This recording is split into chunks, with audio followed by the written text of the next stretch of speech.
ಒಂದು ವಾರ ನಡೀತಾ ಇದೆ. ಕುರ್ಚಿ ಕದನ, ಕುರ್ಚಿ ಕದನ ಕ್ಲೈಮ್ಯಾಕ್ಸ್ ಹಂತಕ್ಕೆ ಬಂದ್ಬಿಡ್ತಾ ಕುರ್ಚಿ ಅನ್ನೋ ಕದನ, ಪ್ರಶ್ನೆ ಇದೆ ಮೇಡಮ್. ಕುರ್ಚಿ ಕದನ, ಕುರ್ಚಿ ವಾರ್ ನಡೀತಾ ಇದೆ. ಆ ಕುರ್ಚಿ ವಾರ್ ನಿಜವಾದ ವಾರ್ ಮಧ್ಯೆ ಒಂದು ರೀತಿ ಕಳೆದು ಹೋಗಿತ್ತು. ಆದರೂ ಕಳೆದು ಹೋಗೋದಕ್ಕೆ ಬಿಡದೇ ಇರೋ ರೀತಿಯಲ್ಲಿ ಈಗಾಗಲೇ ವಾರ್ ನಡೆಸುತ್ತಿರುವಂಥ ಇಬ್ಬರು ಮಹಾನ್ ನಾಯಕರು ತಮ್ಮದೇ ಆದಂತಹ ಅಸ್ತ್ರಗಳನ್ನು ಪ್ರಯೋಗ ಮಾಡ್ತಾ ಇದ್ದಾರೆ. ಅಸ್ತ್ರ ಪ್ರತ್ಯಸ್ತ್ರ. ಹಾಗಾದ್ರೆ ನಮ್ಮಲ್ಲಿ ಕುರ್ಚಿ ಕದನ ಯಾವ ಲೆವೆಲ್ಗೆ ಹೋಗಿದೆ ಹೇಳಿ? ಕಾಂಗ್ರೆಸ್ನಲ್ಲಿ ಕುರ್ಚಿ ಫೈಟ್ ಕ್ಲೈಮ್ಯಾಕ್ಸ್ ಹಂತಕ್ಕೆ ಬಂದೇ ಬಿಡ್ತಾ ಅನ್ನುವಂತ ಪ್ರಶ್ನೆ ಹುಟ್ಕೊಳ್ತಾ ಇದೆ. ಯಾಕಪ್ಪ ಅಂತ ಅಂದ್ರೆ ನಿನ್ನೆ ಡಿ ಕೆ ಶಿವಕುಮಾರ್ ಮಾತಾಡಿರುವಂತ ಆ ಮಾತು ಹಾಗಿದೆ. ಸಿಎಂ ಆಗಲೇಬೇಕು ಅಂತ ಪಟ್ಟು ಹಿಡಿದಿರೋ ಡಿ ಕೆ ಶಿವಕುಮಾರ್ ಈಗ ಕೆಪಿಸಿಸಿ ಅಧ್ಯಕ್ಷ ಸ್ಥಾನ ಬಿಡೋದಕ್ಕೂ ಸಿದ್ಧರಾಗಿದ್ದಾರೆ ಅನ್ನೋ ಮಾತುಗಳು ಕೇಳಿಬರ್ತಾ ಇದೆ. ಡಿ ಕೆ ಶಿ ಮೊದಲು ಕೆಪಿಸಿಸಿ ಅಧ್ಯಕ್ಷ ಸ್ಥಾನವನ್ನ ಬಿಟ್ಟು ಕೊಡ್ಲಿ, ಆ ಬಳಿಕ ಸಿದ್ದರಾಮಯ್ಯ ಸ್ಥಾನ ಖಾಲಿ ಮಾಡಬಹುದು ಅಂತ ಹೇಳಿದ್ರು. ಇದಾಗ್ತಾ ಇದ್ದಂತೆ ಸತೀಶ್ ಜೊತೆಯೂ ಡಿ ಕೆ ಶಿ ಚರ್ಚೆಯನ್ನ ನಡೆಸಿದ್ರು. ಬಳಿಕ ಮಲ್ಲಿಕಾರ್ಜುನ್ ಖರ್ಗೆ ಅವರ ಜೊತೆಗೂ ಕೂಡ ಬಂಡೆ ಮೀಟಿಂಗ್ ಅನ್ನ ಮಾಡಿದ್ರು. ಆಗ್ಲೂ ಕೆಪಿಸಿಸಿ ಅಧ್ಯಕ್ಷ ಸ್ಥಾನ ಬಿಟ್ಟು ಕೊಡುವ ಮನಸ್ಸು ಮಾಡು, ಮೇ ತಿಂಗಳಲ್ಲಿ ನಿನಗೆ ಅದೃಷ್ಟ ಕುಲಾಯಿಸುತ್ತೆ ಅಂತ ಖರ್ಗೆ ಸಾಹೇಬರು ಹೇಳಿದಾರಂತೆ. ಆದ್ರಿಂದ ಈಗ ಕುರ್ಚಿ ಬಿಡೋ ಸುಳಿವನ್ನ ಡಿ ಕೆ ಶಿವಕುಮಾರ್ ಕೊಟ್ಟಿದ್ದಾರೆ ಅನ್ನುವಂತಹ ಬಿಸಿ ಬಿಸಿ ಚರ್ಚೆ ರಾಜಕೀಯ ಪಡಸಾಲೆಯಲ್ಲಿ ನಡೀತಾ ಇದೆ. ಮೇಡಮ್, ಸಹಜವಾಗಿ ಈ ನಮ್ಮ ರಾಜ್ಯದಲ್ಲಿ ಆಗ್ತಾ ಇರುವಂತ ಫೈಟ್ ಇದು. ಬ್ಲಡ್ ಶುಡ್ ಕಮ್, ಹೊಸ ರಕ್ತ ಬರಬೇಕು, ಯಂಗ್ಸ್ಟರ್ಸ್ ಬರಬೇಕು, ಹೊಸ ಆಲೋಚನೆ ಇರಬೇಕು. ನಾವೆಲ್ಲ ನಾನು ಫಸ್ಟ್ ಟರ್ಮ್ಗೆ MLA ಮಂತ್ರಿ ಆದ್ರು ನಾವೆಲ್ಲ, ನಾನು, ಪರಮೇಶ್ವರು, HK ಪಾಟೀಲು, ರಾಮಲಿಂಗಾರೆಡ್ಡಿ, ನಾವೆಲ್ಲ ಆಯಿತು. ನಮ್ದೆಲ್ಲ ಟರ್ಮ್ ಮುಗಿದೋಯ್ತು. ನಾವೆಲ್ಲ ಸೀನಿಯರ್ ಸಿಟಿಸನ್ ಆಗ್ಬಿಟ್ಟಿದ್ದೀವಿ. ಹೊಸಬ್ರು ಬರಲಿ ನೋಡಪ್ಪ, ನನ್ನ ಅಭಿಪ್ರಾಯ ತಿಳಿಸಿದ್ದೀನಿ.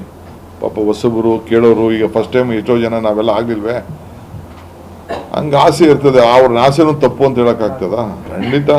ನಾನು ಅಷ್ಟೇ, ಸಾಕು ನನಗೆ 6 ವರ್ಷ, ಬೇರೆಯವ್ರು ಮಾಡಬೇಕಲ್ಲ ಪಾಪ. ಮೇಡಮ್, ನಮ್ಮ ರಾಜ್ಯದಲ್ಲಿ ನಡೀತಾ ಇರುವಂತ ಯುದ್ಧ ಇದು 6 ತಿಂಗಳಾಯ್ತು ಆಲ್ರೆಡಿ. ಕ್ರಾಂತಿ, ಸೆಪ್ಟೆಂಬರು, ಈಗ ಯುಗಾದಿ ಬರ್ತಾ ಇದೆ. ಬಹುಶಃ ಈ ಕ್ಲೈಮ್ಯಾಕ್ಸ್ ಹಂತಕ್ಕೆ ಏನಾದ್ರು ಬರೋ ಚಾನ್ಸಸ್ ಅನ್ಸುತ್ತಾ ಮೇಡಮ್ ಈ ಸ್ಟೇಟ್ಮೆಂಟ್ ನೋಡಿದ್ರೆ? ಈಗ ಕರ್ನಾಟಕದ ಜನರಿಗೆ ಕ್ರಾಂತಿ ಅಂದ್ರೆ ವಾಂತಿ ಬರ್ತಾ ಇದೆ. ಅದು ಇಷ್ಟರ ಮಟ್ಟಿಗೆ ನಾವು ಅದನ್ನ ಸೇವಿಸಿಬಿಟ್ಟಿದೀವಿ ಅಂದ್ರೆ ಅದು ಜೀರ್ಣ ಆಗದೆ ಅಪಥ್ಯ ಆಗಿ ವಾಂತಿ ಬರ್ತಾ ಇದೆ.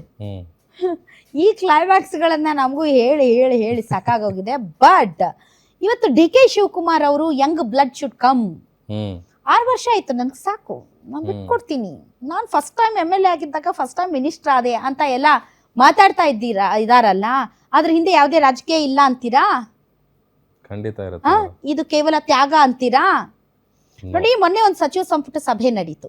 ಸಭೆ ನಡೆದ ನಂತರ ಸುಮಾರು ಒಂದು 3 ತಾಸುಗಳ ಕಾಲ ಡಿ ಕೆ ಶಿವಕುಮಾರ್ ಅವರು ಮತ್ತು ಸತೀಶ್ ಜಾರಕಿಹೊಳಿ ಅವರು ಮಾತಾಡಿದ್ರು, ಚರ್ಚೆ ಮಾಡಿದ್ರು. ಏನ್ ಮಾತಾಡಿದ್ರು?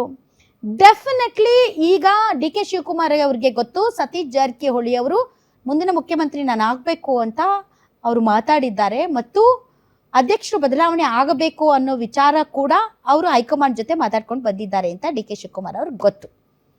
ಕಾಂಗ್ರೆಸ್ನಲ್ಲಿ ಒಂದು ಪದ್ಧತಿ ಇದೆ, ಏನು ಅಂತಂದ್ರೆ ಪಕ್ಷಾಧ್ಯಕ್ಷರು ಯಾರು ಆಗ್ತಾರೋ ಅವರಿಗೆ ಮುಂದೆ ಮುಖ್ಯಮಂತ್ರಿ ಆಗುವಂತಹ ಅವಕಾಶಗಳು ತುಂಬಾ ವಿಫುಲವಾಗಿರುತ್ತೆ.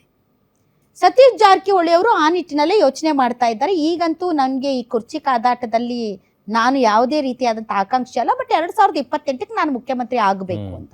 ಇವ್ರು ಮುಖ್ಯಮಂತ್ರಿ ಆಗಬೇಕು ಅಂತ ಅನ್ನೋದಾದ್ರೆ ಇವಾಗ ಡಿ ಕೆ ಶಿವಕುಮಾರ್ ಅವ್ರು ಯಾವ ಬೇಸಿಸ್ ಅಲ್ಲಿ ಕೇಳ್ತಾ ಇದ್ದಾರೆ ನಾನು ಮುಖ್ಯಮಂತ್ರಿ ಆಗ್ಬೇಕು ಅಂತ? ನಾನು KPCC ಅಧ್ಯಕ್ಷನಾಗಿ ಈ ಪಕ್ಷವನ್ನು ಅಧಿಕಾರಕ್ಕೆ ತಂದಿದ್ದೀನಿ, ಹೀಗಾಗಿ ನಾನು ಮುಖ್ಯಮಂತ್ರಿ ಆಗಬೇಕು ಅಂತ. ಅದೇ ರೂಟಲ್ಲಿ ಸತೀಶ್ ಜಾರಕಿಹೊಳಿ ಅವರು ಹೋಗ್ತಾ ಇದ್ದಾರೆ, ನಾನು KPCC ಅಧ್ಯಕ್ಷನಾಗಿ ಮುಂದಿನ ದಿನಗಳಲ್ಲಿ ಪಕ್ಷವನ್ನು ಗೆಲ್ಲಿಸಿ ನಾನು ಮುಖ್ಯಮಂತ್ರಿ ಆಗಬೇಕು ಅಂತ. ಹಾಗಾದ್ರೆ ಪಕ್ಷದ ಅಧ್ಯಕ್ಷ ಸ್ಥಾನ ಖಾಲಿ ಇದೆಯಾ? ಇಲ್ಲ. ಅದನ್ನು ಯಾರು ಬಿಟ್ಕೊಡ್ಬೇಕು? ಡಿ ಕೆ ಶಿವಕುಮಾರ್ ಅವ್ರು ಬಿಟ್ಕೊಡ್ಬೇಕು. ಈ ಬಗ್ಗೆ ಎಲ್ಲಿ ಮಾತುಕತೆ ಆಯಿತು? ವಿಧಾನಸೌಧದಲ್ಲಿ ಮಾತುಕತೆ ಆಯಿತು. ಆ ಮಾತುಕತೆಯಲ್ಲಿ ಡೆಫಿನೆಟ್ಲಿ ಸತೀಶ್ ಜಾರಕಿಹೊಳಿ ಅವರು ನೀವು ಪಕ್ಷದ ಅಧ್ಯಕ್ಷ ಸ್ಥಾನವನ್ನ ಬಿಟ್ಟುಕೊಡಿ, ನಾಳೆ ನಿಮಗೆ ನೀವು ಮುಖ್ಯಮಂತ್ರಿ ಆಗೋದಕ್ಕೆ ನಾನು ಸಪೋರ್ಟ್ ಮಾಡ್ತೀನಿ ಅಂತ ಹೇಳಿರ್ಬೋದು. ಹೀಗಾಗಿ ಒಂದು ವಾರ ಟೈಮ್ ತಗೊಂಡು ಡಿ ಕೆ ಶಿವಕುಮಾರ್ ಅವರು ಇವತ್ತು ಬಂದು ನಾನು 6 ವರ್ಷ ಆಯ್ತಪ್ಪ ನನಗೆ ಸಾಕಾಗಿದೆ ಅಂತ ಅದನ್ನ ಬಿಟ್ಕೊಡುವ ಮಾತನ್ನ ಮಾತಾಡ್ತಾ ಇದ್ದಾರೆ. ಸೊ ಇದೆಲ್ಲ ಮಾತುಕತೆಯ ಫಲಶ್ರುತಿ. ಎಲ್ಲರೂ ಅವರವರ ರಾಜಕೀಯವನ್ನ ಅವರು ಬೇಯಿಸ್ಕೊತಾ ಇದ್ದಾರೆ ಅಷ್ಟೇ. ಇದು ತ್ಯಾಗ ಅಲ್ಲ.